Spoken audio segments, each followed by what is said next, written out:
आज हम समझेंगे राज्य व्यवस्था के एक महत्वपूर्ण टॉपिक जो है पंचायती राज सिस्टम। पंचायती राज सिस्टम क्या है, ये कैसे काम करता है, आज हम इसके बारे में डिटेल से समझेंगे।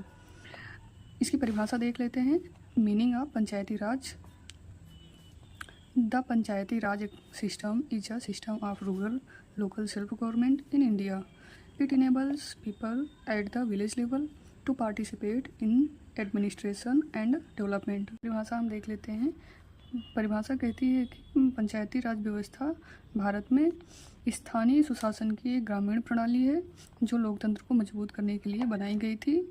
It enables people at the village level to participate in administration and development. ये लोगों को प्रशासन और विकास कार्यों में अवसर प्रदान करने के लिए बनाई गई थी। तो इसकी ये परिभाषा है एकदम सामान्य शब्दों में। आगे हम देखते हैं। The system was constitutionalized by the 73rd constitutional amendment act 1992। इसको संवैधानिक दर्जा 1992 में 73वें संविधान संशोधन के द्वारा दिया गया था। तो ये इसकी परिभाषा है। उसके बाद आते हैं constitutional provisions. Added part 9 to the constitution, article 243 to 243 O. Added 11th schedule with 29 subjects. Came into force on 24 April 1993। 24 April is celebrated as national Panchayati Raj day. तो कॉन्स्टिट्यूशनल प्रोविजंस क्या कहते हैं कि इसमें 9वीं अनुसूची जोड़ी गई। 9वीं अनुसूची में आर्टिकल 243 से 243 ओ, इसमें कुल 16 अनुच्छेद हैं। इनमें पंचायती राज व्यवस्था को डिस्क्राइब किया गया है।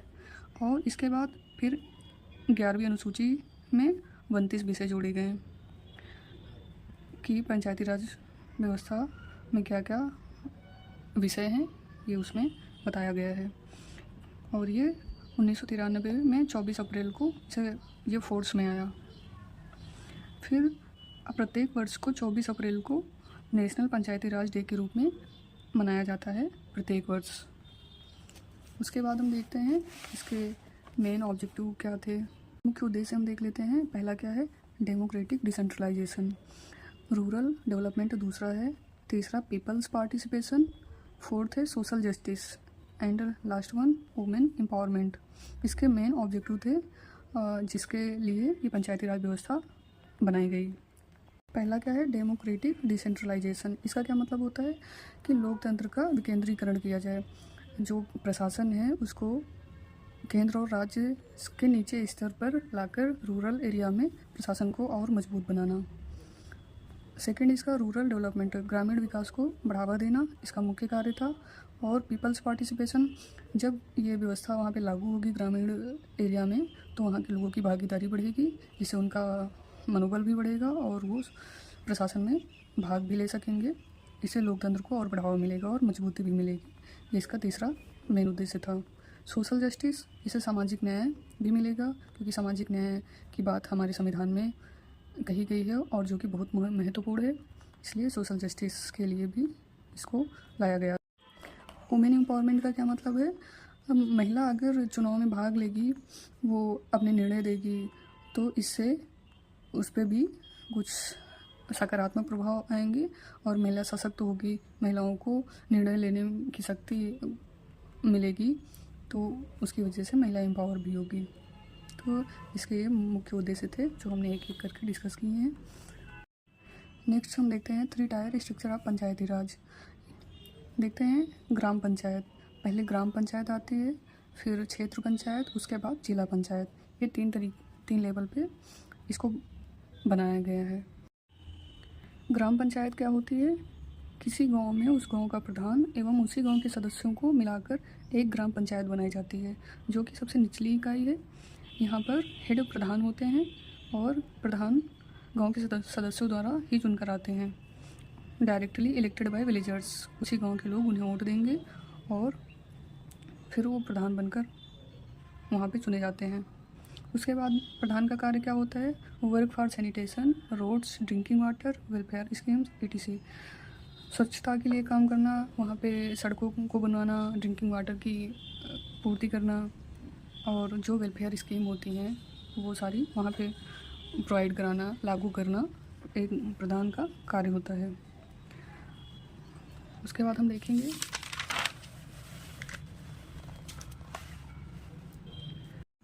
पंचायत समिति क्षेत्र पंचायत। ये ब्लॉक लेवल कहलाता है, जो ग्राम पंचायत से ऊपर की इकाई होती है, और कई ग्राम पंचायतों को मिलाकर एक ब्लॉक बनाया जाता है, जिसका हेड ब्लॉक प्रमुख होता है। उसके बाद आता है जिला परिषद, जो जिले लेवल पर होता है। हाईएस्ट रूरल लोकल बॉडी, इसका हेड कौन होता है? जिला अध्यक्ष, chairperson. Supervises development work in district, विकास कार्यों, जिले में विकास कार्यों की निगरानी करना इसका मुख्य कार्य होता है। उसके बाद हम देखेंगे ग्राम सभा। आगे हम देखते हैं ग्राम सभा। ग्राम सभा किसे कहते हैं? फर्स्ट पॉइंट इसका क्या कहता है? फाउंडेशन ऑफ पंचायती राज, मतलब ग्राम सभा पंचायती राज की आधारशिला है या नींव है, क्योंकि पंचायती राज व्यवस्था यहीं से शुरू होती है। सेकेंड पॉइंट क्या कहता है? Consist of all registered voters in a village, जब किसी गांव के सदस्यों का नाम उनके ही गांव की वोटर लिस्ट में होता है और वे वोट देने के पात्र होते हैं, उसे ही ग्राम सभा कहते हैं। थर्ड पॉइंट क्या कहता है? Approve plans, budget and social audit, मतलब जो वहाँ के सदस्यों के द्वारा मेंबर चुना जाएगा, जो कि प्रधान होगा, ये सारे प्रधान के कार्य होंगे। बजट को अप्रूव, प्लान्स को लागू करना, बजट अप्रूव करना, सोशल ऑडिट करना, ये सारे प्रधान के कार्य होंगे। नेक्स्ट हेडिंग हम देखते हैं इलेक्शन एंड टेन्योर। इसके मेन फीचर हैं। फर्स्ट पॉइंट क्या कहता है? Election conducted by state election commission, मतलब जो ग्राम पंचायतों का चुनाव होता है वो अनुच्छेद 243 के तहत राज्य निर्वाचन आयोग के द्वारा कंडक्ट कराए जाते हैं। उसके बाद इसका कार्यकाल कितना है? 5 साल के लिए। जो ग्राम पंचायतों का चुनाव होता है वो प्रत्येक 5 साल पर होता है। जो ग्राम प्रधान चुनकर आएगा वो 5 साल तक कार्य करेगा। थर्ड पॉइंट क्या कहता है? री election with in 6 months if dissolve early. इसका क्या मतलब हुआ कि यदि कार्यकाल के दौरान पंचायती राज को भंग किया जाता है एवं प्रधान का कार्यकाल 6 मंथ्स ही बचा है, तो उस स्थिति में नए चुनाव कराए जाएंगे और जो प्रधान चुनकर आएगा वो पूरे 5 साल के लिए चुना जाएगा, पूरे 5 साल के लिए चुना जाएगा। इसके अलावा यदि 6 मंथ से ज़्यादा का टाइम बचा हुआ है तो जो नया प्रधान चुनकर आएगा वो उतने ही रिमेनिंग डेज के लिए चुनकर आएगा जितने दिन बचे हुए हैं। तो ये आप अच्छे से समझ लीजिए, इसमें कन्फ्यूजन हो जाती है, इसमें कन्फ्यूज नहीं होइएगा, ये दोबारा आप लर्न कर लीजिएगा। उसके बाद हम रिजर्वेशन देख लेते हैं। फर्स्ट पॉइंट क्या कहता है? SC ST reservation according to population, मतलब पॉपुलेशन के आधार पर ही SC ST को आरक्षण दिया जाएगा। और सेकंड पॉइंट क्या कहता है? At least 1/3 seats reserve for women, मतलब 1/3 सीट्स रिजर्व होंगी वुमेंस के लिए। अगर 30 सीट हैं तो उसमें से 10 सीट वुमेंस के लिए रिजर्व करी जाएंगी। ये आरक्षण की बात कही गई है। उसके बाद many states including Uttar Pradesh provides 50% reservation for women.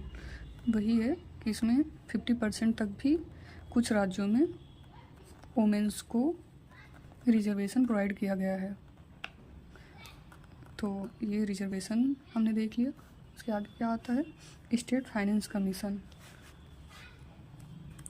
First point क्या कहता है? Constituted every 5 year. Second point recommends distribution of finance between state and panchayat. जो ये 5 साल के लिए चुना जाएगा और जो रिकमेंड्स डिस्ट्रीब्यूशन ऑफ फाइनेंस, मतलब राज्य और पंचायतों के बीच में वित्त का बंटवारा स्टेट फाइनेंस कमीशन करता है। तो ये हमने देख लिया। उसके बाद हम अगला देखेंगे। अगला हम देखते हैं इम्पॉर्टेंट कमिटीज। एक तरफ कमेटी लिखी गई है, एक तरफ रिकमेंडेशन लिखा गया है। पहली कमेटी क्या थी? बलवंत राय मेहता कमेटी, जो कि 1957 में दिया था। इन्होंने बताया था 3 टायर पंचायती राज व्यवस्था के बारे में कि ये 3 तरीके से होना चाहिए। सेकंड अशोक मेहता कमेटी, इन्होंने 1978 में 2 टायर सिस्टम के बारे में बताया था GVK राव कमेटी, इन्होंने क्या बताया था, स्ट्रेंथिंग PRIs, मतलब पंचायती राज इंस्टीट्यूशन को मजबूती प्रोवाइड करना, इन्होंने इसके लिए सजेस्ट किया था। नेक्स्ट है LM सिंघवी कमेटी, जो कि 1986 में आई थी। इसके अध्यक्ष डॉक्टर LM सिंघवी थे और इसका उद्देश्य था पंचायती राज की समीक्षा करना। और इस समिति के मुख्य प्रस्ताव क्या थे? मुख्य प्रस्ताव में सबसे पहले पंचायती राज को संवैधानिक दर्जा प्रोवाइड कराया जाए, इस समिति के मुख्य उद्देश्य थे, और ग्राम सभा को मजबूत किया जाए। थर्ड क्या था? लोकतांत्रिक विकेंद्रीकरण को बढ़ावा दिया जाए, मतलब जो प्रशासन है उसको नीचे तक लेकर जाया जाए ताकि लोकतंत्र को मजबूत किया जा सके। और इसको 1993 में 73वें कॉन्स्टिट्यूशन अमेंडमेंट के द्वारा कॉन्स्टिट्यूशनलाइज्ड किया गया। तो कंक्लूजन हम देख लेते हैं। कंक्लूजन क्या कहता है? Panchayati Raj is the backbone of rural local self government in India. Panchayati Raj व्यवस्था ग्रामीण लोकतंत्र की बैकबोन है, जो कि स्ट्रेंथन डेमोक्रेसी, जो कि स्ट्रेंथ करता है लोकतंत्र को at the grass root level, मतलब ज़मीनी स्तर पर लोकतंत्र को मजबूती प्रदान करता है, और इंक्रीज करता है पब्लिक पार्टिसिपेशन को, जनता की भागीदारी को बढ़ाकर वहाँ के विकास कार्यों में एवं सामाजिक न्याय में भागीदारी सुनिश्चित करने के लिए सामाजिक न्याय को बढ़ावा देता है। तो आज पंचायती राज व्यवस्था का टॉपिक कंप्लीट हुआ, जिसे हमने बहुत सरल शब्दों में समझाने की कोशिश करी है। मैं आशा करती हूँ कि ये टॉपिक आप सभी को समझ में आया होगा। अगर कुछ भी दिक्कत होती है तो आप मुझे कमेंट में बताइएगा, मैं उसे और अच्छे से समझने की कोशिश करूँगी।